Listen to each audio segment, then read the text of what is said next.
सगळ्या गरजा आहेत, त्या सगळ्या गरजा आपण आपल्या देशामध्ये आपण स्वतः प्राप्त केल्या पाहिजेत, आपण मिळवल्या पाहिजेत, आपण त्या निर्माण केल्या पाहिजेत आणि त्या वापरल्या पाहिजेत.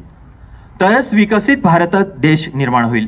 याशिवाय भारताची संकल्पना अशी आहे की आपल्या देशाला जे सगळे साहित्य वापरून झाल्यानंतर परदेशामध्ये सुद्धा परकीय चलन मिळवण्यासाठी आपण दुसऱ्या देशाला ते विकलं पाहिजे.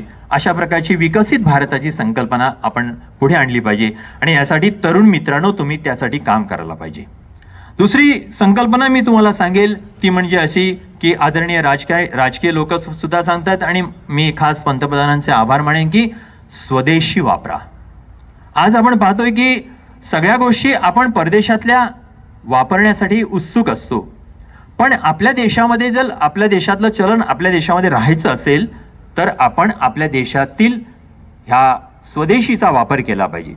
देशामध्ये निर्माण होणाऱ्या सगळ्या गोष्टी आपण स्वदेशी म्हणून वापरल्या पाहिजेत आणि म्हणूनच आपल्याला एक अभ्यासक्रमाच्या बाहेर जाऊन एक छोटाशी स्कीम आपल्याला या ITI मध्ये किंवा आमच्या ज्युनियर कॉलेजमध्ये किंवा सिनियर कॉलेजमध्ये दिलेली असते, ती म्हणजे NSS विभाग, राष्ट्रीय सेवा योजना. विद्यार्थी मित्रांनो, राष्ट्रीय सेवा योजना ही सुद्धा अशाच प्रकारचे एक आपल्याला ब्रीथ देऊन जात आहे. नॉट मी बट यू याची संकल्पना आहे की मी माझ्यासाठी नाही तुमच्यासाठी आहे.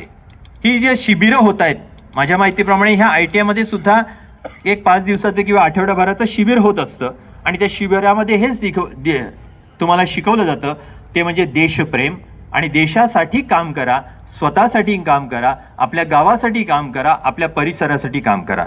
अशा प्रकारची राष्ट्रभक्ती आणि सामाजिक जबाबदारी तुम्हाला ह्या NSSच्या माध्यमातून दिली जातं. शेवटचा मुद्दा घेतोय आणि माझी वेळ संपते.